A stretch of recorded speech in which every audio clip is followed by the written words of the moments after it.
기다리고 버티는 싸움이라는 제목으로 말씀을 전하려고 합니다. 말씀에 들어가기 전에 한 가지 질문을 하나 하려 합니다. 성도님들은 내가 믿고 있는 이 기독교, 이 신앙의 고백을 한마디로 정의하자면 무엇이라고 정의하시겠습니까? 기독교를 한마디로 정의하자면 각각 사람마다 하나님을 경험하고 체험한 것이 다 다르기 때문에 정답이 하나는 아닙니다. 다 각가지의 기독교를 정의할 수 있습니다. 그런데 C.S. 루이스는 이 기독교를 한마디로 한 단어로 정의했습니다. 무엇이라고 정의했냐면 은혜라고 기독교를 정의하고 있습니다. 동의하시나요? 은혜? 네. 기독교는 은혜의 종교입니다. 그리고 그 은혜를 잘 설명한 것이 오늘 우리가 함께 나누고자 하는 룻기입니다. 왜 이 룻기가 은혜를 잘 설명하였을까요? 한 가정의 이야기를 통하여 멸망하였던 집안이 하나님으로 인하여 회복되어져 가는 이야기가, 이 설명이 룻기이기 때문입니다. 이 본문, 다른 본문도 마찬가지겠지만 우리가 성경을 읽을 때에 그 시대의 시대적 배경을 잘 알아야지 성경을 쉽게 인식할 수 있습니다. 오늘 우리가 보게 되는 이 룻기 1장 1절에 이 시대적 배경이 등장합니다. 1장 1절의 첫 부분에 뭐라고 되어 있냐면 사사들이 치리하던 때에 라고 기록되어 있습니다. 즉 사사시대를 이야기하는 거죠. 이 룻기 앞에 어떤 성경이 있나요? 사사기라는 본문이 있습니다. 즉 사사시대를 사사기로 이야기할 수 있는데 제가 이 시간에 사사기를 다 이야기하면 설교가 길어지기 때문에 사사시대를 대표할 수 있는 한 구절을 말씀드리겠습니다. 사사기 17장에 한번 등장하고 사사기 마지막 장절인 21장 25절에 이 사사시대가 어떤 시대인지를 정확하게 우리에게 알려주고 있습니다. 우리 사사기 21장 25절 우리 같이 룻기 바로 앞에 있으니까요. 21장 25절 말씀 같이 읽어보도록 하겠습니다. 시작.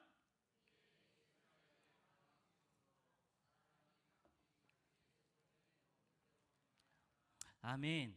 이렇게 사사시대를 한마디로 정의하자면 이스라엘의 왕이 없으므로 사람이 각기 자기 소견에 옳은 대로 행하였던 시대가 사사시대였습니다.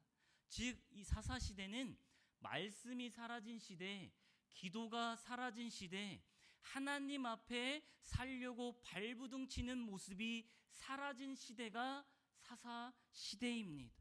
그 배경을 바탕으로 룻기서도 쓰여졌습니다. 그런데 옛 룻기나 사사기가 쓰여졌던 그 시대만 사사시대라고 이야기할 수 있을까요? 지금 우리가 살아가고 있는 현재가 내 마음 가운데의 말씀이 사라지고 내가 기도하지 않고 하나님 앞에 살려고 발부둥치지 않는 시대를 살고 있다면 지금 우리가 사사시대를 살고 있다는 것입니다. 그래서 이 룻기나 성경을 읽을 때에 어떤 마음으로 읽어야 되냐? 그때 먼 옛날 이야기가 아니라 지금 이 시대에 나에게 하는 말씀으로 들으시기를 소망합니다. 이 말씀이 우리 가운데에 나에게 해주는 말로 들렸을 때에 그때부터 그 은혜는 시작될 줄 믿습니다. 하나님께서 이 히브리인들을 이 하나님의 약속하신 땅, 그 가나안 땅으로 인도하신 이후에 그 땅을 들어왔더니 1절에 보니 어떤 일이 일어났나요? 흉년이 일어났다고 이야기합니다. 성경은, 아니 인생은 이런 거와 같다고 생각합니다. 신약 성경에 보게 되면 예수님이 제자들과 함께 바다에 있을 때에 풍랑이 일고 광풍이 불었습니다.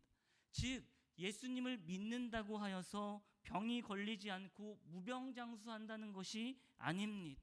고난이 있고 핍박이 있고 염려와 근심과 걱정, 어려움, 상처가 없는 게 아니라는 것이죠. 즉 흉년이 문제가 아니라는 것입니다.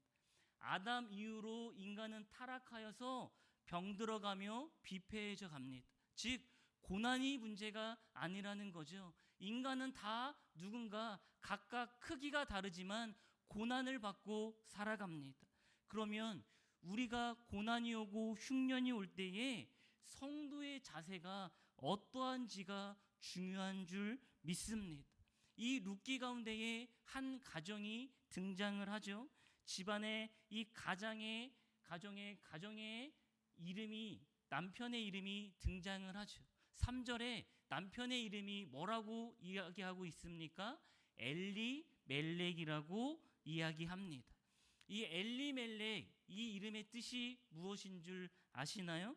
이 이름의 뜻은 하나님은 나의 왕이시다라는 뜻을 갖고 있습니다. 더 정확히 이야기하면 하나님만이 나의 왕이시다라는 이름의 뜻입니다. 굉장히 멋진 이름 같습니다. 그래서 제가 만약에 결혼을 하여 아들을 낳게 된다면 그의 이름을 김엘리멜렉이라고 짓고 싶을 정도로 굉장히 하느님을 사모하고 열망하고 뜻깊은 이름인 것 같습니다. 그런데 제가 만약 결혼을 하여 아들을 낳았을 때에 그의 아들의 이름을 김엘리멜렉이라고 지을까요? 네, 저는 엘리멜렉이라고 짓지 않을 것입니다. 왜 그러느냐? 제가 성경을 찾아보니까 성경을 구석구석 찾아봐도 이 엘리멜렉이 성도로서의 자세, 태도를 갖고 있지 않기 때문입니다. 흉년이 왔을 때에, 고난이 왔을 때에 이 엘리멜렉은 성도로서 하나님 앞에 뜻을 묻지 않고 모압으로 나아갔습니다. 성도는 이 세상을 살아갈 때에 내 뜻대로 살아가는 것이 아니라 하나님의 뜻대로 살아가야 될 줄 믿습니다. 그래서 우리의 인생 가운데에 하나님께 묻는 연습, 묻는 훈련이 굉장히 필요합니다. 성경은 이 대목을 우리에게 굉장히 정확하게 또한 명확하게 이야기합니다. 역대상 10장 14절의 말씀을 우리 같이 한번 읽어보도록 하겠습니다. 시작.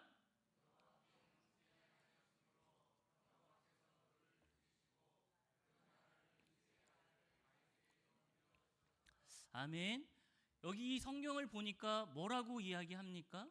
지금 사울이 여호와께 묻지 아니하였으므로 여호와께서 그를 죽이시고 그 나라를 이새의 아들 다윗에게 넘겨 주셨다라고 이야기합니다. 즉 이 사울이 버림받고 그 집안의 촛대가 다윗의 집안으로 넘어가는 그 이면 가운데에는 하나님의 뜻을 묻지 않은 사울이 있다는 것을 이야기하고 있습니다. 우리 성도님들은 항상 하나님께 시시콜콜한 것들이라도 하나님의 뜻을 묻고 살아갈 수 있는 그 은혜가 넘쳐나기를 소망합니다. 하나님은 구하는 자, 두드리는 자에게 주시고 열어주실 줄 믿습니다. 사울은 또 그랬고, 또 성경 전체 속에 인생 속의 인물들을 살펴보게 되면 항상 멸망하는 자들에게는 공통점이 있었습니다. 그의 공통점은 무엇이냐면 하나님께 묻지 않았다는 것입니다. 하나님께 묻지 않는 인생의 결론이 어떻게 될까요? 그의 인생은 결국 자기 소견에 옳은 대로 행할 수밖에 없는 것입니다. 하나님께 묻지 않는다는 인생의 태도를 뒤집어 보면 어떤 이야기냐? 내 뜻대로 살겠다는 말과 똑같은 이야기입니다. 그렇기 때문에 가장 겸손한 삶의 태도는 하나님께 기도하는 자의 모습인 줄 믿습니다. 그래서 기도 없는 사람은 무서운 사람입니다. 왜 그럴까요? 교만하기 때문입니다. 기도하지 않는 사람은 그의 앞길이 불확실한 사람이기 때문입니다. 그렇기 때문에 우리 성도님들은 늘 기도의 자리를 목말라 하시고 기도의 자리를 사모하시기를 소망합니다. 하나님께 자꾸 물어보십시오. 앞이 깜깜하고 아무래도 꽉 막혀 있어도 물어보십시오. 그럴 때에 하나님께서 가까이함이 내게 복이라고 시편에는 말씀하고 있습니다. 그러기에 더욱 하나님의 말씀에 가까이하며 묵상하며 기도하며 하나님 가운데 친밀히 나아갈 때에 하나님의 복이 여러분들 가운데 흘러 넘치기를 소망합니다. 이렇게 이 엘리멜렉은 하나님의 뜻을 묻지 않고 모압 땅으로 넘어가게 됩니다. 흉년이 들자 서슴없이 과감하게 모압 땅으로 넘어가죠. 그런데 이 모압 땅이 어떠한 땅인 줄 아십니까? 창세기에 보게 되면 이 아브라함과 이 조카 롯이 등장을 합니다. 이 롯이 어떤 땅을 선택합니까? 소돔과 고모라 땅을 선택하게 됩니다.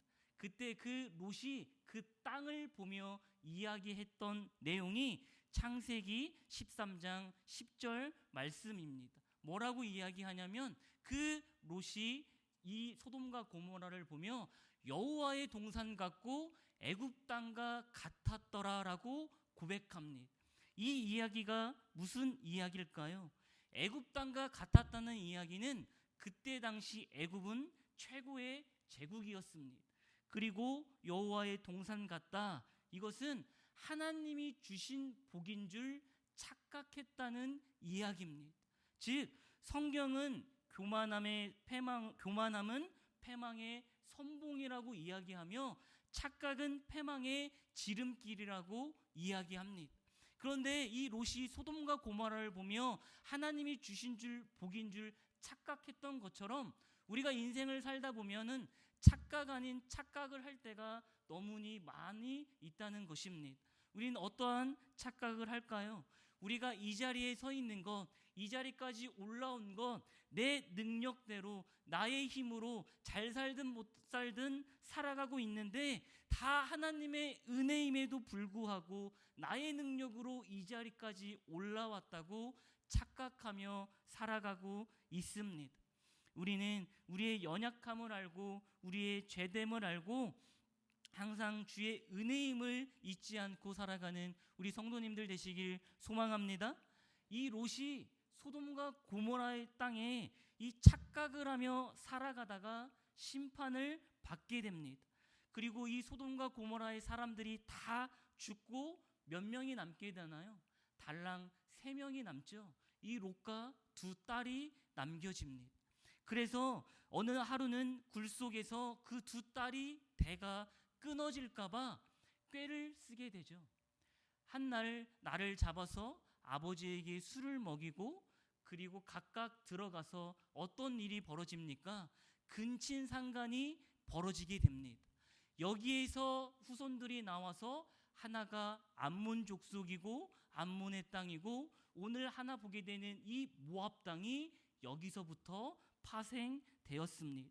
즉 이 모압은 그 이후로도 후손답게 대표적인 모압하면 뭐라고 이야기하냐? 음란한 땅이라고 이야기합니다. 이 모압의 문화요 가치가 음란함을 상징하고 있습니다. 그런데 이 하나님의 백성이 성도가 엘리멜렉이 하나님만 왕이시라고 이름대로 살아야 할 그 성도가 흉년이 찾아오니까 가난이 찾아오니까 그 가나안 땅을 버려버리고 모압 땅, 음란의 땅을 찾아 나아갔던 것입니다. 제가 성경을 찾아보니까요, 이 사사시대, 이 모압 땅으로 넘어간 시기가 언제인가 보니 사사시대 초기 시대에 모압 땅으로 넘어갔습니다. 즉 이것은 어떤 이야기냐면 하나님께서 이스라엘 백성들을 가나안 땅에 들여보내신 이후에 얼마 지나지 않아 그 땅에 이 흉년이 들었다는 것입니다. 그때 그 엘리멜렉이 기다리지 못하고 버티지 못하고 견디지 못하고 모압 땅으로 넘어갔다는 거죠. 주님의 뜻도 묻지 않고 그냥 서슴없이 나아갔다는 것입니다. 인생의 문제가 여기서부터 시작되는 것입니다. 가끔 우리도 이렇게 남들에게 말하고 싶지 않은 고난, 어려움, 아픔들이 우리에게 펼쳐집니다. 우리에게 흉년이 온다는 것입니다. 고난이 오고 걱정이 오고 자녀들 때문에 근심이 오고 초조하고 상처를 받고 어려움이 있고 남들에게 하지 못할 말들이 상황들이 벌어진다는 것입니다. 그때 우리는 우리가 어떠한 태도로 믿는 성도로서 어떠한 자세가 필요할까요? 오늘 말씀의 제목처럼 기다리고 버티는 그 인내하는 태도가 필요한 줄 믿습니다. 하나님 앞에 엎드리는 태도가 필요하다는 것입니다. 하나님, 이 고난의 이유가 무엇입니까? 하나님은 완전하시고 전능하시고 나보다 나를 더 잘 아신다고 말씀하시는데, 사랑이라고 말씀하시는데 왜 하나님 나에게 이러한 아픔을 주셨습니까? 왜 나에게 이러한 눈물을 허락하셨습니까? 이유가 무엇입니까? 하나님의 뜻이 무엇입니까? 라며 하나님의 뜻을 물어야 하는데, 이 엘리멜렉이 흉년이 찾아오니까, 고난이 찾아오니까 서슴없이 자기 소견에 옳은 대로 결정하여 모압 땅에 넘어가게 되었습니다. 인간이 가장 못하는 게 저는 기다리는 것 같습니다. 조금만 더 있으면 그 문제들이 해결될 텐데 기다리지 못합니다. 그리하여 자기 소견에 옳은 대로 내 판단, 내 선택, 내 결정에 따라 내 힘으로 해결하려 합니다. 그때 어떠한 일이 벌어집니까? 그 인생이 망해져 갑니다. 풍지박살이 나게 됩니다. 그러나 우리 성도님들은 하나님 앞에서 굳건하게 인내하고 기다리실 수 있는 성도님들 되시길 소망합니다. 인생은 하나님 앞에서 기다리는 싸움입니다. 기다림이 곧 믿음이라고 이야기합니다. 그러기에 우리는 주님 오실 때까지 하나님을 더욱더 사모하며 신뢰하며 열망을 가지고 기다리시기를 소망합니다. 이렇게 수요 예배 정도까지 나올 정도라면 하나님 앞에 기다리고 있는 성도님들인데 왜 자꾸 기다리라고 이야기한다고 생각하시나요? 이 기다리라고 한다는 것은 기도하라는 뜻입니다. 우리 성도님들, 기도의 자리를 놓치지 마십시오. 엘리멜렉은 여기에서부터 실패하였습니다. 기다림에 실패하였고, 사울은 엘리멜렉의 이 실수를 범하지 않는 그러한 성도님들 되시길 소망합니다. 1장 1절을 계속해서 보게 되면 그들이 모압 지방에 가서 거류하였다고 기록하고 있습니다. 여기에 나와 있는 거류라는 말은 잠깐 머문다 라는 개념이 아니라 뿌리를 내려서 살겠다는 의지를 담은 개념입니다. 즉 이들 역시 엘리멜렉 이 가정도 이 흉년만 피하자 그러한 가벼운 마음으로 이 모압 땅으로 갔을 것입니다. 그런데 사람이 그렇게 쉽게 결정됩니까? 그렇지 않습니다.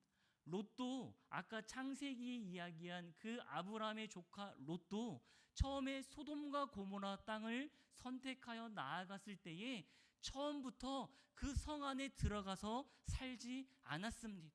그 주변에 장막을 치고 살았습니다. 그곳이 악한 것인 줄 알았기 때문입니다. 그런데 이익을 쫓아, 유익을 쫓아 소돔과 고모라를 선택해 나아간 것입니다. 엘리멜렉도 같은 이치였을 것입니다.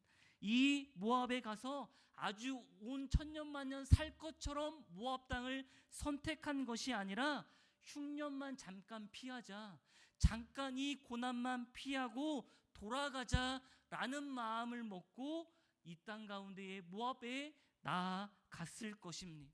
그런데 이 오늘 본문의 4절 말씀을 보니까 그들이 몇 년 동안 이 모압 땅에 살았다고 기억하고 있습니까? 10년쯤에라고 기록하고 있습니다. 즉 이들이 모압 땅에 고난만 피하고 흉년만 피하고 오자고 이야기하고 넘어갔을지언정 그 가운데에 살다 보니, 하나님 없이 살다 보니 하나님 없이도 살아갈 만하구나 하니 그 땅 가운데에 10년이란 세월이 지나가게 되었습니다. 그렇기에 인간은 선택이 중요합니다. 우리가 한번 발목이 잡히면 인생이 쉽게 움직이는 것이 아닙니다. 그래서 둘 중에 하나인 것 같습니다. 하나님께 붙잡혀 있든지 아니면 악한 마귀에게 붙잡혀 있든지 인생은 둘 중에 하나인 것입니다. 이 발을 빼지 못합니다. 우리가 죄인이기에 그 죄를 덮기 위해, 자그마한 거짓말을 덮기 위해 더 큰 죄를 짓고 그 죄를 무마시키기 위해 더 큰 죄를 짓는 인간의 습성을 가지고 살아가고 있습니다. 마치 학생들이 고3 때에 열심히 공부하고 대학교 가서 하나님 성공하여 대학교 들어가고 다시 예수님 믿고 교회에 나오겠다는 그런 말처럼 잠시 흉년만 피하고 이 상황만 벗어나고 다시 예수 그리스도를 따르겠다고 하는 이야기와 동일한 이야기라는 것입니다.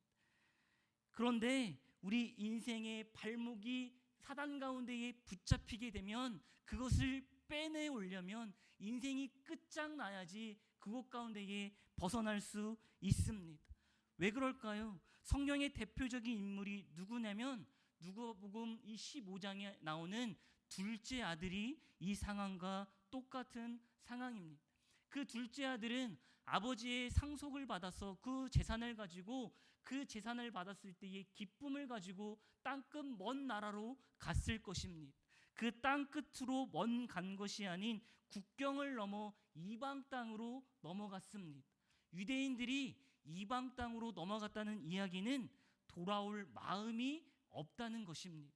즉 그 아들은 아버지와 철저히 독립하겠다는 마음을 먹고 길을 떠난 것입니다. 그런데 그 아들이 언제 돌아올 마음이 생겼나요? 약간의 힘듦 때문에, 약간의 상처, 약간의 어려움, 약간의 고난 때문에 아버지의 집으로 돌아왔나요? 그렇지 않습니다. 죽여서 죽게 되었을 때에 비로소 아버지의 집으로 돌아갈 자각이 생긴 것입니다. 즉 엘리멜렉의 가족이 10년 동안 돌아오지 못하고 그곳 가운데에 머물면서 순환과 고난과 폭풍우를 겪게 됩니다. 더 나은 생활을 위하여 나아갔지만 생각한 대로 살아가지 않고 더욱더 그 집안이 몰락해져 나아갔습니다. 결국 성경을 보니까 누가 죽습니까? 그 남편 엘리멜렉이 한 가정의 가장이 죽게 되었습니다. 그 기둥이 무너진 것입니다. 그 기둥만 죽었나요? 두 아들도 어떻게 되었나요? 두 아들 역시 죽게 되었습니다. 말론이란 아들의 이름은 병들다, 기료는 끝장이 나다 이런 이름입니다. 즉 한 가정에 남자 셋이 죽고 여자 셋만 남겨지게 됩니다. 이것이 무슨 뜻일까요? 이 집안의 문이 닫혔다는 이야기입니다.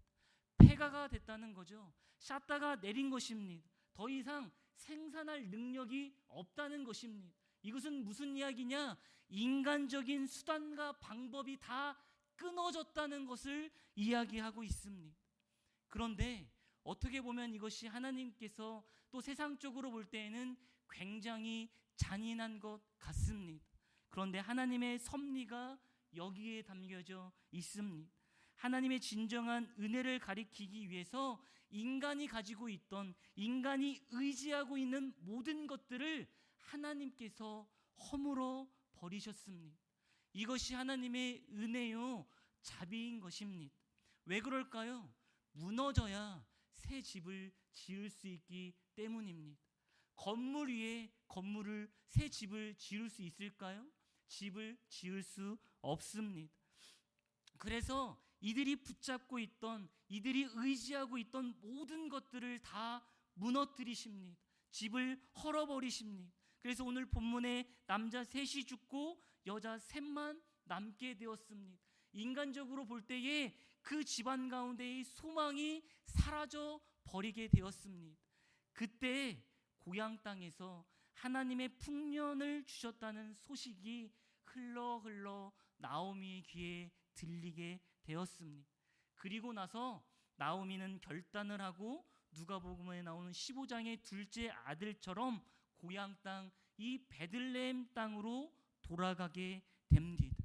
그 내용의 스토리가 1장 하반부에 나오는데 이 동네 사람들이 그 10년이나 지났음에도 불구하고 이 나오미를 알아봅니다. 그래서 저 멀리서 여자 셋이 오는 것을 보고 여자들이 모여 수근수근 거리는 거죠. 아, 저기 오는 저 여자 중에 한 명이 나오미 아니냐, 아들 어디 갔냐, 남편 어디 갔냐, 쑥덕쑥덕대며 비판하며 정죄하며 여러 가지 이야기들을 오고 가고 이야기를 하고 있었습니다. 나오미란 뜻이 무엇입니까? 희락과 기쁨, 즐거움이란 뜻을 가지고 있습니다. 그런데 그 나오미가 그 여자들이 하는 수근거리는 소리를 듣고 뭐라고 이야기하냐면 자조적인 말투로 이렇게 그들에게 이야기합니다. 나를 더 이상 나오미, 기쁨이라, 희락이라, 즐거움이라 부르지 말라. 나를 마라라 부르라고 이야기합니다. 마라는 무슨 뜻이냐면 쓰라리다, 쓰다라는 뜻이 담겨져 있습니다. 지금 나오미의 상태를 이야기하는 거죠.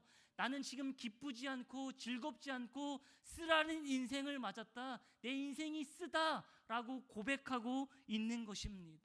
그런데 제가 성경을 찾아봤더니 여기에만 마라라고 기록되어 있고 그 이후에 어디도 마라라고 기록되어 있지 않습니다. 계속적으로 나오미, 기쁨, 즐거움, 희락이라고 이야기하고 있습니다. 누가 이렇게 만드셨을까요? 하나님께서 이렇게 만드셨는 줄 믿습니다. 우리는 이 나오미처럼 이 마라 같은 인생이라고 고백하며 살아갈 때가 많이 있습니다.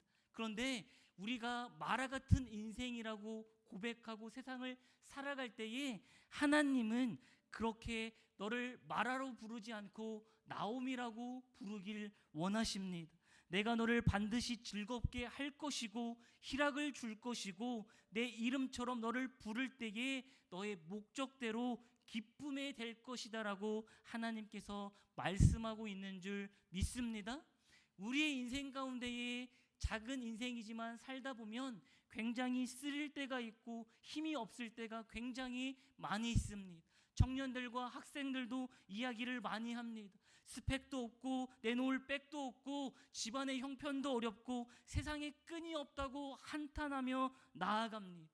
그런데 성도는 그 세상적인 끈이 끊어져야지, 끊어져야 하나님의 은혜가 차고 넘칠 줄 믿습니다. 그럴 때에 하나님의 은혜의 삼겹줄에 튼튼한 동아줄에 붙들릴 줄 있습니다.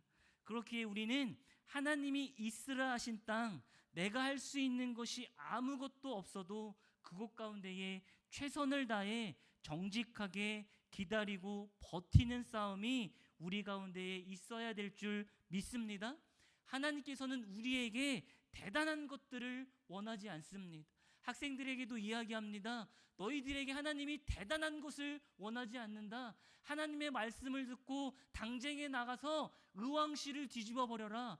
들어가는 학교에 가서 학교를 복음화시켜라. 당장에 하나님께서 말씀하지 않는다고 이야기합니다. 우리 가운데에 주어진 삶 가운데에 최선을 다하여 정직하게 말씀을 묵상하고 기도하며 작은 것에 충실히 살아갈 때에 그의 인생을 통하여 하나님이 하나님의 나라를 확장하실 줄 믿습니다. 이 인생처럼 우리는 기다리고 하나님을 바라보고 신뢰하며 살아갈 때에 하나님께서 우리를 통하여 하나님의 나라를 확장하실 줄 믿습니다. 이 나오미가 이 형편없이고 몰락하고 하나님을 등지고 나아갔을 때에 하나님의 복된 소식을 듣고 다시 베들레헴에 돌아왔던 것처럼 우리 주변 가운데에 하나님을 등지고 하나님 세상 가운데에 나가 있던 이러한 성도들이 있다면 그들에게 복된 소식을 들려주셔서 다시 하나님께 돌아올 수 있게 하는 우리 성도님들 되시기를 소망합니다. 하나님은 우리의 인생을 마라라고 부르지 아니하시고 나오미라고 부르셨습니다. 나오미를 그렇게 하셨다면 우리 역시 우리의 인생을 보잘것없다, 나의 인생은 쓰다라고 말할지라도 하나님께서는 우리의 인생을 기쁨이요 즐거움이요 자유함을 갖고 살아갈 수 있도록 하나님께서 성장시킬 수 있는 그 하나님을 믿고 바라보실 수 있는 성도님들 되시기를 소망합니다. 우리가 이 시간에 함께 하나님의 음성을 듣고자 기도하며 찬양하고 같이 말씀 붙들고 기도하며 나아가면 좋겠습니다. 하나님께서는 우리를 깊은 웅덩이의 수렁이에서 있을 때라도 끌어주시고 반드시 끄집어내서 하나님의 구원의 반열에 올려주실 줄 믿습니다. 그의 하나님 앞에 음성을 듣고 찬양하며 나아가겠습니다.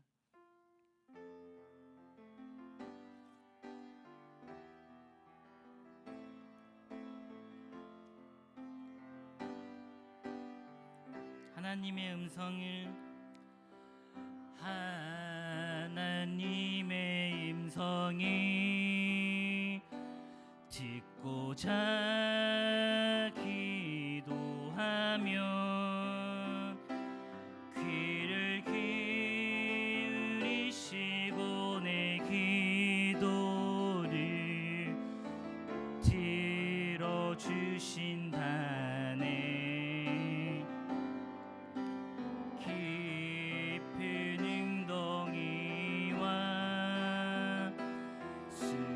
수렁에서 끌어주시고 나의 발을 반석 위에 세우시사 나를 튼튼히 하셨네. 새 노래로 부르자 랄라라. 하나님께 올릴 찬송이 새 노래로 부르자. 하나님 사랑을 주를 의지하고 주를 의지하고 교만하지 않으며 거짓에 치우치지 아니하며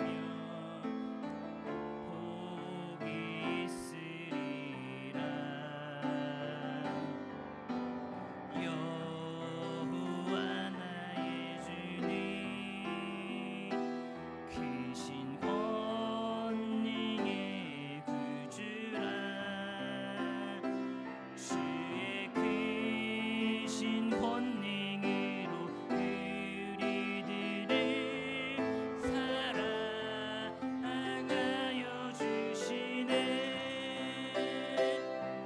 새 노래로 부르자 랄라라.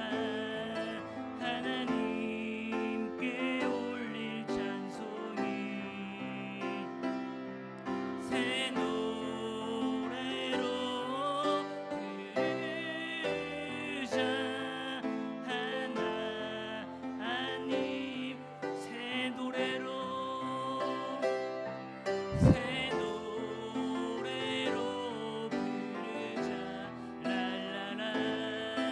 하나님께 올릴 찬송이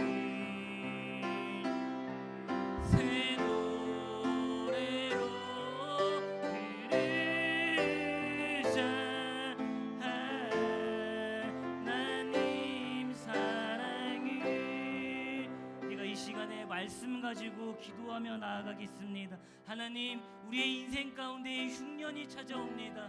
고난이 찾아옵니다. 우리가 그럴 때에 나의 뜻대로 자기 소견에 옳은 대로 살아가는 것이 아니라 하나님의 뜻을 묻고 하나님의 뜻이 무엇인지를 간구하며 기도할 수 있는 인생 되게 하여 주시옵소서. 그래야 이 엘레미키처럼 주님의 뜻대로 이 실수를 범하지 않고 주님 뜻대로 살아가게 하여 주시옵소서. 그리하여 나의 인생이 마라같이 여겨질 때에 하나님 하나님께서 그의 인생을 기쁘다 나옴이라고 부르시는 것처럼 우리의 인생 또한 마라 같지만 기쁨으로 부르실 하나님의 장성한 분량대로 키우실 그 하나님을 신뢰하며 말씀을 가지고 주여 한번 부르시며 기도하며 나아가겠습니다.